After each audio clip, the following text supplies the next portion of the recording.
এর কারণ এই আঙ্গুল দিয়ে তাওহীদের ঘোষণা দেয়া হয়। আমরা সবাই তাওহীদের পক্ষে না বিপক্ষে?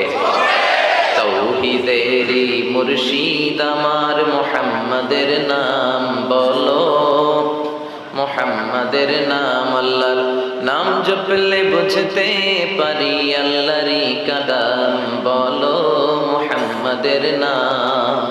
ওই নামেরই রশি ধরে যাই আল্লাহর পথে, ওই নামেরই ভেলায় চড়ে ভাসি নূরের স্রোতে।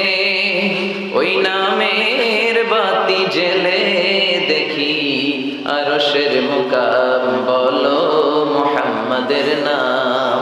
তাওহীদেরই মুর্শিদ আমার মুহাম্মাদের নাম বলো, মুহাম্মাদের নাম। ঠিক কি না? আমরা তাওহীদের ঘোষণা দেই, আমরা জানান দেই যে আমরা শিরক করি না। কি করি না? আমাদের প্রত্যেক ইবাদতের আগে এই ঘোষণাটা দিতে হয় যে আল্লাহ আমি মুশরিক না। দেখেন সালাত যখন শুরু করি আল্লাহ